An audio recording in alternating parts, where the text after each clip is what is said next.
Vamos. Muchas gracias, mi público fiel. Bueno, ya me conocéis todos, soy Nicolás Morales y soy cofundador de la Sociedad Hispánica Julio Verne.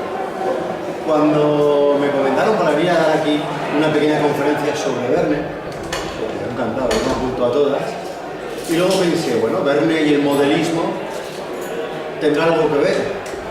Pues realmente yo siempre he defendido que Verne es como el escritor más renacentista que existe, puesto que da igual que seas de ciencias o de humanidades, seas de matemáticas o de filosofía, seas de modelismo o tal, todo el mundo siempre encuentra algo que relaciona a Verne con su forma de ser, con su manera de entender la vida, y cuando lee sus libros siempre encuentra puntos que lo relaciona con su profesión y con el tema que le interesa.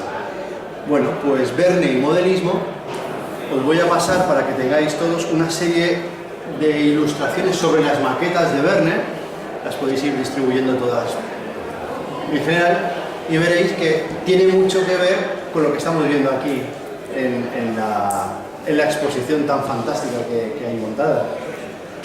Luego otra cuestión que os quería comentar es sobre el título que le he puesto a la conferencia, que es Descubriendo a Julio Verne. A mí hay una película que me gustó mucho, que se llama Descubriendo Nunca Jamás, que habla de la vida de James Barrie, el que escribió Peter Pan, que cuando fui a verla pensé que iba a ser una película sobre Peter Pan, pero no, hablaba sobre la vida del autor, de Barrie, y de por qué le llevó a escribir, cómo nace la obra Peter Pan, que a mí me apasiona. Pues un poco lo que quiero aquí hoy es daros 4 pinceladas sobre la vida de Verne, sobre anécdotas que son difícilmente conocidas, a no ser que profundices mucho en el estudio de Julio Verne, y aprovecharé y os comentaré 4 anécdotas para que salgáis de aquí con una visión global de quién fue Julio Verne y qué es lo que hizo. Quizás a algunos les defrauda un poco por el tema de Julio Verne y la ciencia ficción. A mí me gusta mucho la relación de Verne y la ciencia ficción, pero quizás defendamos otros puntos también interesantes. También cuando comienzo conferencias me gusta hacer algunas preguntas al principio. Sé que eso no suele gustar a la gente, pero aquí las puedo hacer con tranquilidad. ¿Quién ha leído al menos un libro de Julio Verne? 2 o más libros? 3? Eso suele ir ocurriendo, ¿no? A medida que vas diciendo cuanto más libros, pero cuando digo Julio Verne todo el mundo sabe quién es. Es que es muy sencillo esto. La cuestión de Julio Verne es que pertenece al colectivo imaginario de todo el mundo. Incluso hay gente que jamás ha leído un solo libro de Verne y sabe quién es. Eso es un hecho significativo. Por ejemplo, también os podría hacer otra pregunta. A ver, ¿quién escribió Macbeth? William Shakespeare, ¿no? ¿O quién escribió Por quién doblan las campanas? Ernest Hemingway. O por ejemplo, no sé, Oliver Twist, Charles Dickens. Bueno, pues si veis son William Shakespeare, Ernest Hemingway o Charles Dickens, pero no son ni Guillermo, ni Ernesto, ni Carlos. Julio Verne tiene la peculiaridad de que todos nos lo hacemos nuestro. En Italia se le conoce Giulio Verne. En cada país el nombre se lo traduce y eso es un hecho que no suele ocurrir con escritores de otros países, lo cual es un Verne que va muy metido siempre dentro de nosotros, ¿no? Lo queremos hacer nuestro. Pasaré entonces, si os parece bien, a otra pregunta. ¿Conocéis a estos literatos que hay aquí solo por la imagen? A veces es difícil, pero si os pongo los nombres, son contemporáneos a Julio Verne todos. Balzac, Chateaubriand, Dumas, Flaubert, Proust, Stendhal, Victor Hugo. Son todos escritores pertenecientes a la Academia Francesa. Y si nos ponemos a investigar sobre libros que escribieron, y son los grandes literatos del siglo XIX, será difícil averiguar 1, 2 o más títulos de sus libros.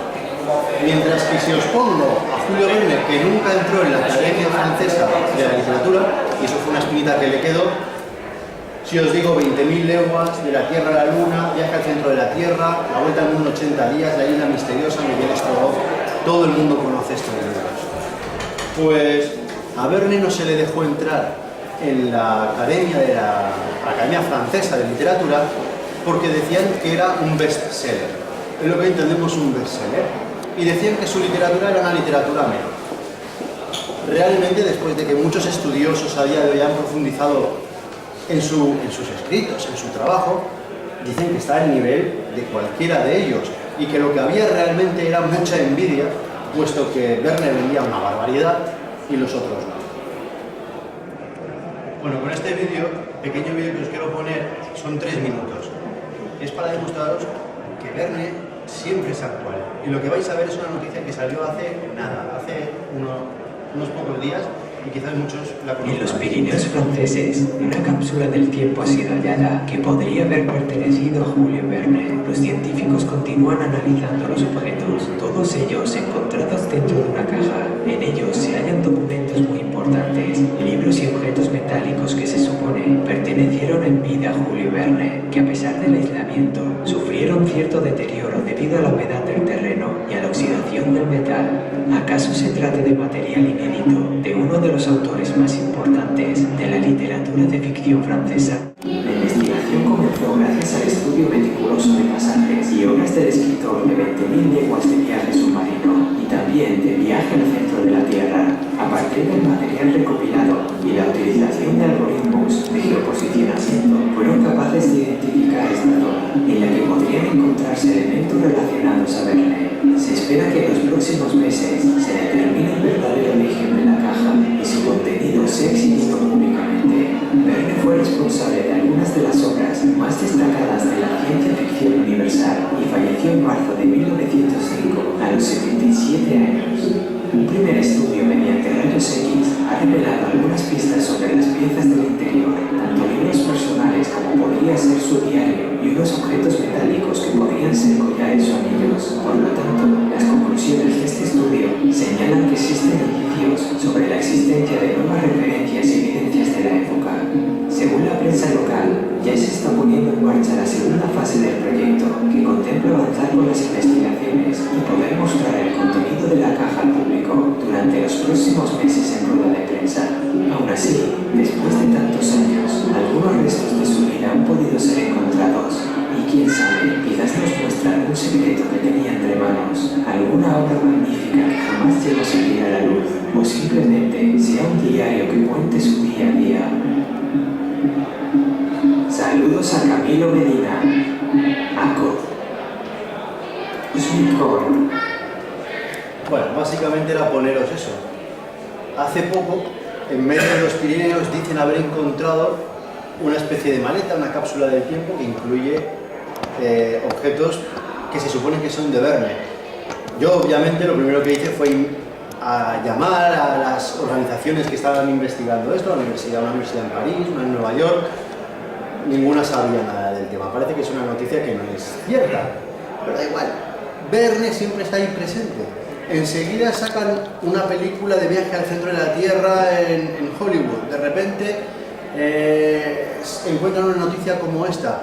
Todo el mundo tiene a Verne muy presente, puesto que es parte de su vida, de una manera directa o indirecta, y eso lo hace pues mucho más peculiar todavía.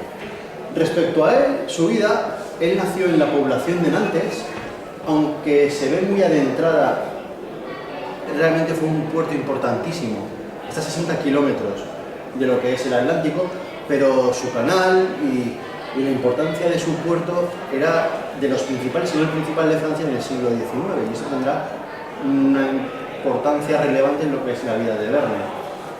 Luego está París, donde fue que le lanzó al estrellato, y a la población de Amiens, unos 100 kilómetros al norte, donde escribió la inmensa mayoría de sus obras. Esos son los 3 puntos fundamentales de Verne en Francia. He puesto 3 imágenes correspondientes. La primera a la ciudad de Nantes, que es una ciudad volcada con Verne. Hemos estado hablando que existen toda una serie de esculturas, hay un museo pequeño pero muy interesante, y en medio de la ciudad pues han hecho elefantes, atracciones para que la gente pueda disfrutar de Verne en relación a la ciudad. En la isla que está, efectivamente. En París os he puesto un detalle, el restaurante, el Jules Verne, que está en la Torre Eiffel. que por un módico precio de 170 euros podéis ir a tomar un menú. Menú del día. El menú del día. Yo no he ido nunca, ni creo que lo vaya a hacer. Y la tercera imagen es su casa particular. Tuvo dos casas, pero bueno, esa fue la principal, en Amiens, convertida hoy en día en un museo, que es un museo impresionante. Sobre Nantes, nace en el año 1828, es hijo de un notario y como era en la época, pues su padre le dice que tú vas a ser lo mismo que yo, alguien tiene que heredar esto, eres el mayor y te toca bailar por la mafia, ¿no? Pero Werner realmente lo que quería ser era marino. Es una ciudad muy vinculada con el mar. Él siempre decía que cuando veía partir un barco, una parte de su corazón se iba con él. Cuenta una leyenda, porque al final se ha descubierto que es una leyenda, a pesar de que por mucho tiempo se tuvo por realidad, puesto que esta leyenda le escribe su primera biógrafa, que es una sobrina suya, que se llama Marguerite de Lafayette. Y claro, como es una sobrina suya, pues se le da validez a su relato. Entonces ella cuenta en la biografía que Verne estaba muy enamorado de una prima suya. Y había un barco que partía para la India, y él quería ir a la India a conseguirle un collar precioso para volver con él y pedirle matrimonio. Se escapó de casa, se subió al barco, pero cuando el barco estaba a punto de zarpar, su padre fue, lo cogió, le tiró de la oreja, le dijo para casa, y su madre le regañó, y él dijo, está bien, acepto. A partir de ahora no viajaré en persona, sino que viajaré a través de la literatura, a través de la imaginación. Y se piensa que él escribió sus libros, sus viajes por todo el mundo, sus aventuras, desde su despacho. Luego veremos que eso no es del todo cierto. Es un mito que ha sido tanto esa presunta escapada como el no haber viajado nunca, pues ha sido desmentido, ¿no? Allí pasó la primera parte de su vida y a partir de ahí marchó a Francia a estudiar pues lo que su padre le dijo, notaría. Llega a Francia solo, llega a París, él solo, se instala y va estudiando, pero eso no le gusta. Entonces empieza a escribir. Su padre le manda el dinero justo para que no se vuelva un loco, el dinero justo para sobrevivir y estudiar, punto. Pues él come lo mínimo que puede, y todo el dinero que le va dando su padre lo destina a comprarse libros y empieza a escribir. Empieza a escribir y empieza a meterse en el mundo literario francés de la época. Estamos hablando además en el año 1848, momento de revoluciones. Una revolución industrial, la segunda gran revolución industrial muy importante que a él afectará en su forma de entender la vida. ¿Qué supone eso? Que toda la gente de los pueblos van a la ciudad hay mucha más gente, muchas más fábricas, las fábricas tienen que fabricar y producir para dar los bienes que esta nueva gente solicita. ¿De dónde los consiguen? De otros países. Pues hay que colonizar otros países. Mandamos exploradores a descubrir dónde hay materias primas. Exploradores y viajes. Primera fuente importante para Verne. Pero luego hay que traer estas materias primas de los países colonizados. La revolución de los transportes. Segunda gran influencia para Verne, su maquinaria extraordinaria, aparatos que vuelan, submarinos, tal. Todo esto, Verne, como todo el mundo, es un hijo de su época y esa época le afecta a la hora de escribir. Empieza a escribir y empieza a escribir bien y se mete en el lugar adecuado, en el momento adecuado y tiene un gran padrino, que es este personaje de la izquierda, que es Alejandro Dumas, que fue el autor de Los Tres Mosqueteros, o del Conde de Montecristo. El Conde de Montecristo, que luego hablaremos, una de las novelas más increíbles que existe, que tienen todos los condimentos, aventura, venganza, amor, todo el tiempo. Un tesoro, es el libro perfecto en su conjunto, ¿no? Entonces empieza, y él, pues Alejandro Dumas le permite, que tenía un gran teatro, pues escribir una serie de obras de teatro menores y las reproducen, las llevan al escenario, pues con algo de éxito. Entonces en un momento dado, viendo que él va progresando en su escritura, se presenta el personaje de la derecha, que se llamaba Hetzel, que acabó siendo su editor. Y ese sí que fue un personaje fundamental. Él es el que le dijo, mira, me gusta lo que has escrito, pero vamos a hacer una serie de retoques. Y él fue el que le fue conduciendo hacia donde acabaría llegando, que es uno de los escritores De hecho, es el segundo escritor más traducido de todos los tiempos, después de Agatha Christie. Y a día de hoy, después de la Biblia y algún que otro libro más, es el de los autores más leídos que existen. Pues este personaje le da pie a que nazcan Los viajes extraordinarios, que es una saga de libros increíble. 63 libros, cuentos, aventuras, cuentos, obras de teatro, pero bueno, lo que son las novelas básicas de Los viajes extraordinarios son 63 libros. Él firmó un contrato de escribir 2 o 3 libros al año. Eso no es nada fácil. Verne lo que hace cada día, y eso es un modus operandi. Él se levantaba a las 5 de la mañana y empezaba a trabajar hasta las 11. Luego se iba a la biblioteca y se documentaba. Se calcula que él tenía más de 20.000 fichas donde iba anotando todos los grandes avances científicos del momento, de la época. Si tenemos ese combinado de documentación, información, le metemos una pizca de imaginación y lo batimos todo, pues aquí es cuando salen Los viajes extraordinarios. La primera gran novela es esta de aquí. Esto es un facsímil, que es la de 5 semanas en globo. Bueno, este libro, que lo leas, se va a quedar fascinado. Además tiene varias peculiaridades. Tengo que pasarlo para que vayan viendo. Este libro narra de un viaje desde la isla de Zanzíbar, en el este de África, que atraviesa todo el continente y llega hasta Senegal. Bueno, este trayecto lo hacen en globo, el globo Victoria. Y mientras hacen todo este recorrido, os imagináis todas las aventuras que le pueden pasar. El globo, que sí, os he dicho, Victoria tiene tanta importancia como los personajes mismos. El medio de transporte es fundamental. Además, Verne te lo vende como un lugar cálido, acogedor, donde te sientes seguro y vas tú volando por encima de las fieras, te atacan los nativos, les disparas, es como tu pequeño mundo, ¿no? Aquí hay una serie de ilustraciones, la de la izquierda es original del libro, la de la derecha es de uno de nuestros socios, se llama Amade, es el jefe de infografía del periódico El Mundo, que además es un berlinano tremendo y se dedica a hacer unos dibujos maravillosos. Pero querría que os fijarais en una cosa que es muy importante. Este es un mapa que utilizó Verne para narrar la aventura. Si os fijáis, estamos en el siglo XIX, como os he dicho, Francia coloniza terrenos, el Reino Unido, todos los países lo hacen. Pero hay mucha parte que está en blanco, todo el centro está en blanco. Era todo territorio desconocido, no se sabía lo que había. Y en eso en muchas partes del mundo ocurre. Entonces Verne se aprovecha de esa situación y lo que hace es localizar cosas que aún no se conocían. La famosa frase, Dr. Livingstone supongo, pues son los colonizadores británicos cuando se encuentran en el nacimiento del río del Nilo. Bueno, pues Verne, cuando aún no se conocía, dijo que el río Nilo nacía exactamente allí, lo que es las cataratas de Victoria, toda esta zona.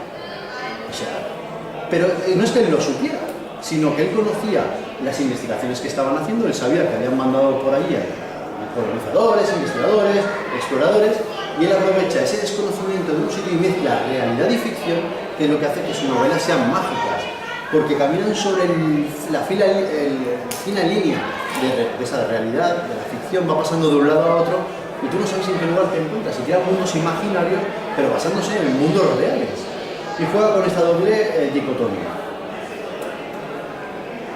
Si la literatura le dio mucho dinero, lo que realmente lo enriqueció fue el teatro. Sus obras de teatro, sus novelas, a medida que fueron cogiendo importancia, las decidieron llevarlas al teatro, para los teatros más importantes de Francia, el Châtelet, el tal. Y no eran obras de teatro cualesquiera a día de hoy. Metían elefantes de verdad, metían caballos, como Miguel Strogoff, metían animales, o sea, era como un espectáculo de Broadway, pero pensad que por entonces Estados Unidos no era nada. Francia y el Reino Unido eran los países que dominaban el mundo y todo se manejaba ahí, o sea, unos efectos especiales increíbles. Con todo el dinero que allí sí que ganó, él decidió comprarse barcos, porque su pasión era el mar. Compró los Saint Michel en honor a su hijo, que se llamaba Michel, su único hijo, el 1, el 2, pero sobre todo el tercero, que es el que vemos aquí, una embarcación importante, tenía 10 personas de tripulación, tenía capitán, y con este barco se dedicó a viajar por el mundo más occidental, a grandes rasgos, Escandinavia, Irlanda, Escocia, Italia. Hizo 2 cruceros tremendos por el Mediterráneo, bajó desde Francia, atravesó pues, por Portugal, paró en Vigo, en 2 ocasiones estuvo en Vigo, atravesó el estrecho y recorrió, bueno, pues lo que es el Mediterráneo tanto en el año 1878 como en el año 1884. También es importante saber que en el año 1867 con su hermano Paul, el hermano pequeño, que él sí fue marino, se fue a los Estados Unidos. Era el barco más grande que existía en la época, se llamaba el Great Eastern. Y con él cruzaron desde el Reino Unido, desde Liverpool, hasta Nueva York. Visitó Nueva York, visitó las cataratas del Niágara y luego regresó. A él, sí, estuvo bien visitar Nueva York, pero lo que le gustó fue el trayecto en barco, puesto que él quería ser marino. Además, este barco fue el que instaló el primer cable submarino entre Europa y Estados Unidos para las conexiones entre ambos continentes. Pues, de este viaje que él hizo en el Great Eastern, él escribió una novela que se llama Una ciudad flotante. A la izquierda, una ilustración original del libro, a la derecha, una ilustración original del barco. Todas sus experiencias personales le servían para luego trasladarla a las novelas que él escribía. Y esto es importante. Luego hablaremos de Verne y las Baleares, que escribió sobre las Baleares. También tenemos sus viajes literarios. ¿Cómo no? Y aquí ya os podéis imaginar. Por tierra, mar o aire. Por debajo del mar, por encima, miles de aventuras, geografía, literatura, o sea, lo que queráis. Todos los condimentos necesarios de la época, en lugares tanto conocidos como desconocidos, para crear una serie de literatura absolutamente extraordinaria. Y ahora, un apartado en el que quizás vamos a discutir un poco sobre el tema. A Verne se le conoce como el padre de la ciencia ficción. Definición de la ciencia ficción sobre la Biblioteca Nacional de España. Es un género narrativo que sitúa la acción en unas coordenadas espacio-temporales imaginarias y diferentes a las nuestras, y que especula racionalmente sobre posibles avances científicos o sociales y su impacto en la sociedad. Esta es la definición. ¿Escribió Verne sobre ciencia ficción? Escribió. Mucha gente escribía sobre ciencia ficción, luego lo veremos. Pero, por ejemplo, este señor que hay aquí, que se llamaba Wells, H.G. Wells, escribió sobre el hombre invisible, la máquina del tiempo o la guerra de los mundos. Verne dijo una cosa, dijo, en mi género, algunos estudiosos le hacen, bueno, eso es un escrito que hice hace un tiempo, dice, en mi género algunos estudiosos le adjudican a Verne el título no del todo inmerecido de padre de la ciencia ficción, aunque es bien sabido que el término no fuera inventado hasta el año 1926. Verne, en rigor, escribía, y es lo que yo suelo defender, novela científica, demostrable científicamente, basándose en el nivel de la ciencia y la técnica de su época, e incluso criticó un par de veces con dureza a Wells, por falta de bases científicas en sus novelas.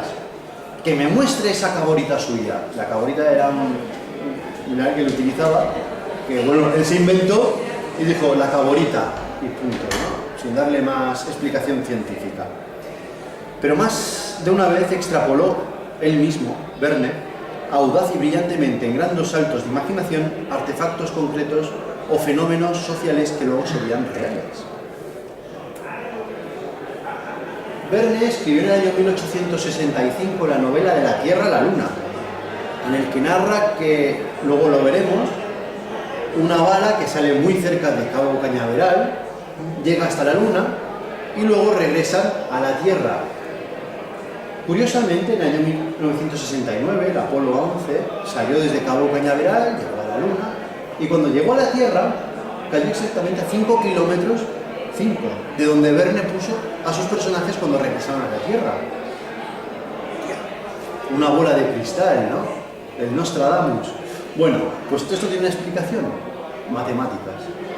matemáticas. El primo de Verne, matemático, eminente, le asesoró a la hora de hacer los cálculos, porque cuando tú lees ese libro, él te explica la fuerza que tendrían que imprimir a la bala, a qué velocidad tendría que salir, cuándo llegaría, y por qué saldría, desde dónde salía, no es casualidad, y la hora de aterrizar, según el giro de la Tierra, dónde amerizaría. Esto es demostrable científicamente. Pues Verne todo esto, cuando uno lee este libro que lo ha escrito un compañero nuestro, pues queda explicado clarísimamente. Todos son cálculos matemáticos, ni más ni menos, física y matemáticas. Este otro, ¿quién no conoce el Nautilus? Que lo escribió Verne en el año 71. Bueno, pues Fulton, en el año 1800, inventó un sumergible que se llamaba el Nautilus. Y que después, en el año 54, la Armada estadounidense haría el primer submarino nuclear al que bautizó como el Nautilus. Bueno, pues Verne conocía lo de Fulton. En esa época el conocimiento no es como ahora, tú clicas en internet, información te sale, te vas a una biblioteca y lo tienes. Antes la información pertenecía a una élite cultural. Verne lo que hizo, o lo que quería hacer era informarse mucho, documentarse mucho de esos grandes avances científicos, cogerlos, él tenía alcance a esa información, novelarlos y trasladarlo para que todo el mundo supiese, aprendiese y conociera. Era divulgar el conocimiento. Entonces, si os parece bien, vamos a descubrir algunas de las joyas de los viajes extraordinarios. Y empezaremos por la vuelta al mundo en 80 días. No fue su primera novela, es del 73, pero para mí es interesante, porque es una novela muy fácil de leer, es muy rápida, muy ágil. Si alguien tiene que leer por primera vez un libro de Verne, yo le recomiendo que sea este, porque en la página 2, la apuesta en el club, el Gun Club de Londres, ya está hecho la apuesta y ya comienza el viaje en la página 3, o sea, es que ya va directamente al grano, súper ágil, rápido. Tiene algunas anécdotas que ahora os voy a comentar este libro. Esta es la ruta que siguen sus personajes en 80 días. Como todo el mundo sabe cómo acaba, no hace falta que lo diga. Y si alguien no lo sabe, pues lee el libro, que es lo mejor. Se han llevado muchas veces a la gran pantalla y han cometido algunos fallos. Por ejemplo, en este viaje nunca utiliza el globo. Y en la famosa película de Cantinflas aparecen todos en un globo. Pero bueno, son detalles que es lo de menos. Esta es la ruta que sigue. Bueno, pues poco tiempo después, esta muchacha, Nellie Bly, era una periodista estadounidense, quiso dar la vuelta al mundo en menos tiempo que Phileas Fogg, todo lo que conocemos por Willy Fogg, que se llamaba Phileas Fogg. Y entonces parte de Nueva York y va hasta Londres y hace exactamente el mismo recorrido y tiene que batirlo. Y lo hace en 72 días. En 72. Se para en Nueva York, se para en Amiens para hacer una pequeña entrevista a Verne, pero rápidamente continúa la ruta. Todo el mundo decía que no lo podría hacer, por varias cuestiones. Primero, porque era una mujer. Estamos hablando de finales del siglo XIX. Una mujer viajando sola. 72 días. Tendría que llevar por lo menos 20 maletas. No podría viajar. Ella dijo, pues mira, ¿veis este maletín? Ahí lleva todo lo que necesitaba. Nada más y nada menos que eso. Se embarcó en el viaje. Por aquel entonces, imaginaos, Estados Unidos todavía, como os he dicho antes, no era nada relevante. Cuando empezó a dar la vuelta al mundo, ella dijo, voy a llevar algunos dólares por si algún país del mundo conoce mi moneda. Pero básicamente era la libra esterlina. Y luego, cuando iba por el mundo, va recorriendo, es un libro divertidísimo además. Cuando él dice que de Estados Unidos, mucha gente ni sabe dónde está Estados Unidos. Ah, esos son unas islas que están delante del Reino Unido, ¿no? Le dicen. O sea, ¿cómo ha cambiado las cosas, verdad? Pues esta muchacha de 21 años emuló a Phileas Fogg y dio la vuelta en 72 días.